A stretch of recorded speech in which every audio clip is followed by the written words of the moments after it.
Chers élèves, Assalamu alaikum wa rahmatullahi ta'ala wa barakatuh. On se retrouve dans cette vidéo pour aborder une nouvelle histoire d'un prophète décrit dans le Coran. Donc l'histoire d'aujourd'hui est l'histoire passionnante d'un homme exceptionnel et d'un grand prophète qui est le prophète Ibrahim alayhi salam. Il faut savoir que le prophète Ibrahim alayhi salam fait partie des prophètes les plus souvent mentionnés dans le Coran et que toutes les étapes de sa vie ont été décrites dans le Coran, car il a été cité 69 fois dans 25 sourates du Coran. Il y a même une sourate qui porte son nom, qui est sourate Ibrahim. Donc Sayyidina Ibrahim alayhi salam a grandi en Irak, dans la ville de Babylone, qui n'était pas une simple petite ville, mais une très grande cité connue en ce temps pour la fabrication et le commerce des statues idoles. En effet, depuis Sayyidina Nuh alayhi salam, les humains au fil du temps ont aussi dévié dans leurs croyances et ont commencé à adorer des statues, mais aussi des étoiles, des humains, des rois et plein d'autres choses. Il faut savoir que Sayyidina Ibrahim alayhi salam est né et a grandi dans une famille où tout le monde adorait des statues. Le père de Sayyidina Ibrahim était connu comme un fabricant des statues vénérées et adorées par le peuple. Mais ce qui est intéressant à savoir, c'est que Sayyidina Ibrahim, à un âge très jeune, ne s'est jamais prosterné devant une statue et il n'a jamais été convaincu par cette coutume de vénérer des statues fabriquées. Car il était doué d'une grande intelligence et d'une grande sagesse, comme il a été décrit dans Sourate Al-Anbiya, verset 51, بعد أعوذ بالله من الشيطان الرجيم ولقد آتينا إبراهيم رشده من قبل وكنا به عالمين.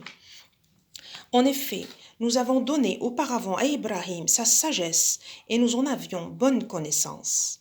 Ainsi, malgré son jeune âge, Sayyidina Ibrahim se posait beaucoup de questions sur le Créateur et trouvait que sa famille ainsi que tout son peuple étaient complètement égarés en adorant des statues qu'ils fabriquaient de leurs propres mains.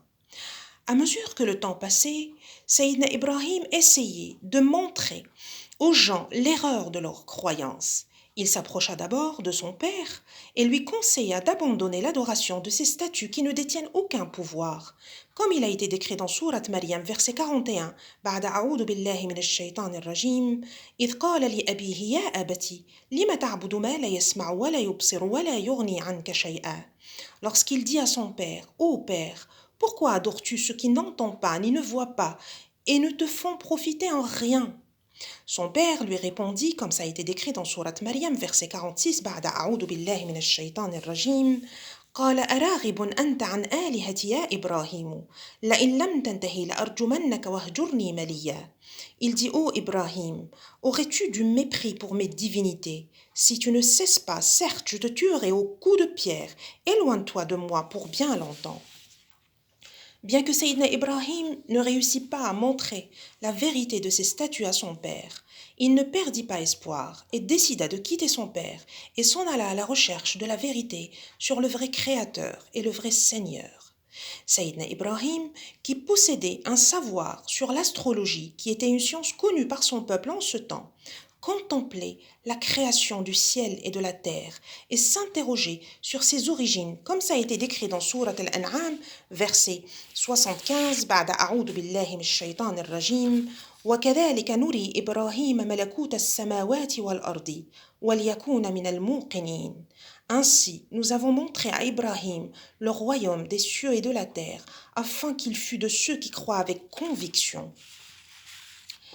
Donc Sayyidina Ibrahim s'en alla, et dans son voyage, il rejoigna une tribu qui est appelée la tribu de la nuit. C'étaient des gens connus pour l'adoration des étoiles. Les voyant vénérer les étoiles la nuit, il se posa beaucoup de questions. Est-ce vraiment les étoiles le vrai Dieu? Comme ça a été décrit dans Sourate Al-An'am, verset 76, بعد أعوذ بالله من الشيطان الرجيم فلما جن عليه الليل رأى كوكبا قال هذا ربي فلما أفل قال لا أحب الآفلين. Quand la nuit tomba, il observa une étoile et dit, voilà mon Dieu. Puis lorsqu'elle disparut, il dit, je n'aime pas les choses qui disparaissent. Puis Sayyidina Ibrahim contempla la lune quand elle apparaissait dans le ciel, en espérant de trouver la vérité sur le vrai Créateur et Dieu. Comme il a été décrit dans Sourate Al-An'am, verset 77, بعد أعوذ بالله من الشيطان الرجيم فلما رأى القمر بازغا قال هذا ربي فلما أفل قال لئن لم يهدني ربي لأكونن من القوم الضالين. Lorsqu'il observa la lune apparente dans le ciel, il dit « Voilà mon Dieu ». Puis lorsqu'elle disparut au lever du jour, il dit « Si mon Dieu ne me guide pas, je serai du nombre des gens égarés ». Puis le jour levé, Sayyidina Ibrahim contempla le soleil dans le ciel et il dit comme il a été décrit dans Surat Al-An'am, verset 78, بعد أعوذ بالله من الشيطان الرجيم فلما رأى الشمس بازغة قال هذا ربي هذا أكبر فلما أفلت قال يا قوم إني بريء مما تشركون. Lorsqu'ensuite il observa le soleil bien apparent dans le ciel, il dit « Voilà mon Dieu, c'est le plus grand ». Puis lorsqu'elle disparut au coucher, il dit « Oh mon peuple, je suis innocent de ce que vous associez au Dieu. » إني وجهت وجهي للذي فطر السماوات والأرض حنيفا وما أنا من المشركين. Je tourne mon visage et je me dirige comme un vrai croyant vers celui qui a créé les cieux et la terre et je ne suis point de ceux qui lui donnent des associés. Sayyidina Ibrahim s'en alla et pendant son voyage, il trouva une autre tribu dans une autre région qui était en train d'adorer des statues. Les gens de cette tribu, originaires de la même ville de Sayyidina Ibrahim, présentaient des cadeaux et sacrifiaient des bêtes pour ces statues. Sayyidina Ibrahim, les voyant, il leur dit « Je n'arrive pas à vous comprendre. Comment adorez-vous ces statues comme un dieu alors que c'est vous qui les avez fabriquées de vos propres mains ?» Ayant entendu ces propos, ils crurent que Sayyidina Ibrahim n'était pas sérieux dans ses propos vu qu'il était très jeune.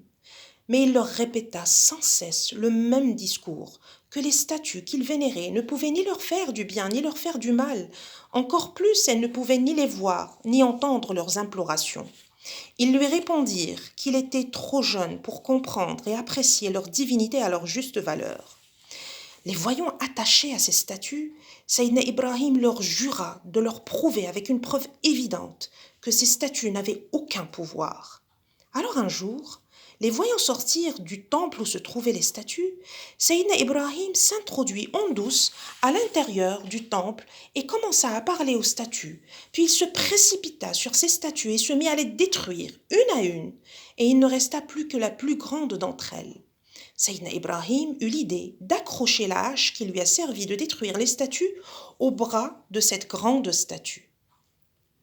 À leur retour au temple, les gens du peuple furent surpris du spectacle des statues en miettes, à l'exception de celle qui est la plus grande. Au lieu de reprendre leurs esprits et de comprendre, ils persistèrent dans leur égarement et cherchèrent qui a détruit leurs statues. Un homme parmi eux qui savait que Sayyidina Ibrahim ne vénérait pas les statues et qu'il avait juré de ramener une preuve que ces statues n'étaient rien que des objets, informa sa tribu qui décida d'interroger Sayyidina Ibrahim pour voir si c'est lui le coupable. On amena Sayyidina Ibrahim pour l'interroger comme ça a été décrit dans Surat Al-Anbiya, verset 62-63, بعد أعوذ بالله من الشيطان الرجيم قالوا أأنت فعلت هذا بآلهتنا يا إبراهيم. Ils dirent, est-ce toi qui as fait cela à nos divinités Ibrahim? قال بل فعله كبيرهم هذا فاسألوهم إن كانوا ينطقون. Il dit, c'est la plus grande des statues qu'il a fait. Demandez-leur si elles peuvent parler. Sayyidina Ibrahim alayhi salam a voulu faire comprendre à ce peuple d'une manière très intelligente que les statues, c'était juste de la pierre sculptée et qu'elles ne pouvaient ni parler ni même se défendre et donc elles ne méritent pas d'être vénérées ni adorées comme un dieu. Le peuple fut humilié par la démonstration et la preuve qu'a ramené Sayyidina Ibrahim alors qu'il était qu'un jeune adolescent. Mais ils lui répondirent « Comment pourrions-nous interroger des statues alors qu'elles ne peuvent pas parler ?» Sayyidina Ibrahim leur répondit « Êtes-vous insensés? Comment adorez-vous ces statues qui ne peuvent rien faire? N'avez-vous pas de bon sens ?» Sayyidina Ibrahim fut emmené pour passer en justice pour la destruction des statues. Quand on lui a demandé s'il était coupable, il répondit la même réponse. C'est la plus grande statue qui a tout fait. Posez-lui la question. Puis les gens présents lui dirent « Mais nos statues ne parlent pas, et elles ne peuvent pas répondre. » Alors Sayyidina Ibrahim leur dit « Honte à vous! Honte à vous! Comment pouvez-vous adorer des morceaux de bois ou de pierre et vous laisser l'adoration de votre Dieu, celui qui a tout créé ?» Cependant, personne n'a voulu l'écouter ni le croire, et il fut déclaré coupable. Le roi de ce peuple en ce temps s'appelait le roi Namroud. C'était un homme orgueilleux, puissant, et qui possédait beaucoup de richesses. Ayant entendu parler du jeune Ibrahim et de l'histoire de la destruction des statues, il a voulu venger son peuple en punissant Sayyidina Ibrahim. Et il décida de brûler vif Sayyidina Ibrahim. Ainsi, il a ordonné que du bois soit collecté pour faire un feu énorme et appela toute la population à venir assister au châtiment de Sayyidina Ibrahim afin qu'il serve d'exemple pour ceux qui seraient tentés de le suivre. Sayyidina Ibrahim fut amené jusqu'au feu pour être jeté. Et avec tout cela, Sayyidina Ibrahim restait stable sur sa position et il a préféré se sacrifier pour défendre son idée car il trouvait très injuste qu'on adorait de simples statues et qu'on laissait l'adoration du vrai Créateur qui a tout créé.